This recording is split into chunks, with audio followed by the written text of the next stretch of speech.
This research started from an analogy found between two apparently very different construction techniques. The so-called herringbone pattern used in the Renaissance to build brick domes, and some floors described by M.E. in his treatise on carpentry at the beginning of 19th century. The spinapece or herringbone technique was used by Brunelleschi in Florence to build the big dome of Santa Maria del Fiore without the use of centerings, and also this technique was reprised by Sangallo, Antonio da Sangallo the Young, to build other domes in Tuscany. And on this subject we had the chance to make some research coordinated by Attilio Pizzigoni on the use of the herringbone and the stability connected to the... This is the dome of Montefiascone in Santa Maria in Celdoro, a small chapel where the dome is designed by Sangallo and built with this particular technique that consisted in crossing two spirals of herringbone patterns, forming a reticulated, pattern of bricks that give the support to the layers during the construction. We had the chance to survey another interesting dome made by Sangallo that was involved in the design of the Basilica of San Pietro in Rome, and follow the site after Raffaello and before Michelangelo Buonarroti that completed the Basilica, and built these two, we know only 2 or 3, surely by Sangallo, small octagonal rooms that are situated in the corners of the Basilica around the central dome. We can see this drawing that was first by Zander recognized to be one of these octagons inside the Basilica of St. Peter's. Are located these two small rooms per corner between the transept and the core, and around the chapel that is in the corner of the Basilica. This is one of the survey we made of the vault. It's a perfectly round hemisphere that differently from the chapel of Montefiascone, that is on octagonal basis, is made by a complete perfect sphere. Here is in the next slides the survey, the 3D survey we made using integrated technique, laser scanner and photogrammetry. Here is the model, the 3D model we could build with some imperfections, but inside it's very effective, the view of the top dome.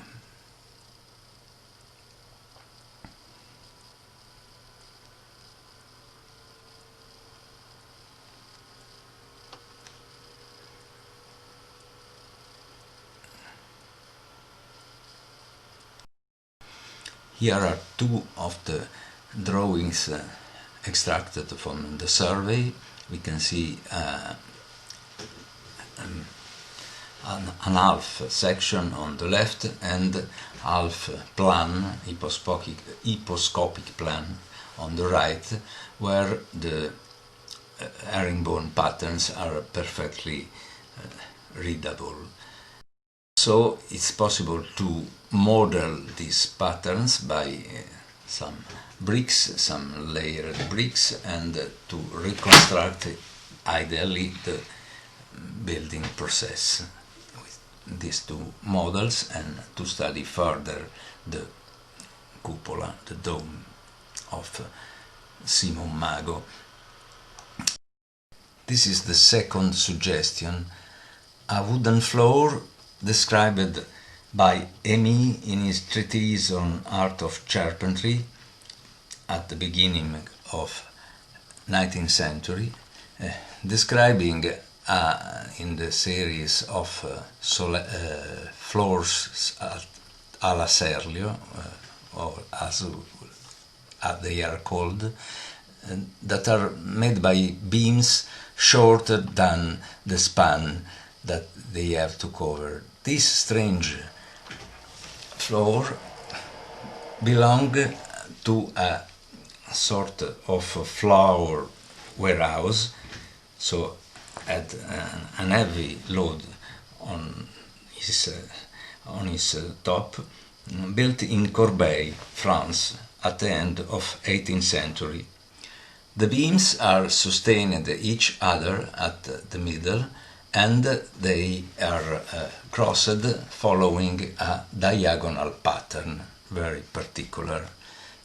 So we studied this kind of floor first with the hypothesis that the beams are strictly connected together to form a continuous grid having quite small displacement. The displacement are greater in the case of the connection are not working, like here, but still acceptable, and for the stresses lower in the case of continuous, slightly higher in the case of interrupted beams, like in the Serlio floor. But what is the analogy between the two problems? We started to found the projection of the pattern, the crossed pattern, to the surface changing shape, like we see in the next slide.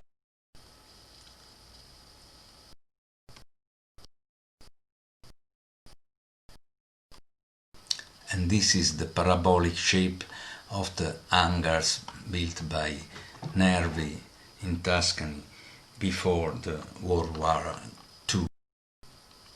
But if the grid is vertical, we can move in this way.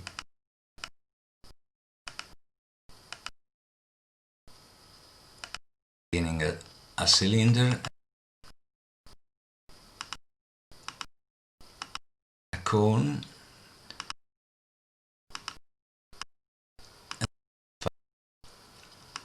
sphere, and this is the grid made by tubes that we built around the pattern of the sphere.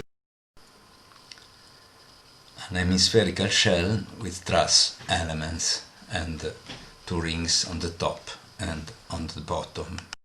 So we studied this shell, this dome, really putting inside some membrane elements, because the shell made only by truss elements was very difficultly stable. And so the idea was to study this kind of shell, having quite interesting results in terms of displacement in radial direction and in meridian direction, very small, and stresses in the truss elements, in the rings, with the tension at the base. So this kind of can lead us back to the Simon Mago masonry dome, where the herringbone pattern made by our truss elements really is filled by layer of bricks. So this can be just a suggestion, but we find this very interesting, and we compare solutions of ancient domes in the Pantheon, and then until the Renaissance in the San Bernardo alle Terme, that was made on a Roman room, but using a new dome, where the lacunari are still in direction of meridians and the parallels. There are also some ideas in the neoclassic epoch, like this Rotunda of Mosta, and reprised by Piacentini in the first year of 18th century, with the cross pattern of rays that crossed the herringbone patterns that we found in the ancient domes, and nervi in the dome of the Palazzetto dello Sport in Rome. But what is possible? The truss seems in the shape of this kind of retractable structures made by Obermann's dome, and maybe this is one solution to come back to the floor described by Amy, using a sort of reciprocal truss instead of these scissor-like beams connected, and to find a stability for a dome made by simple truss elements. Thank you.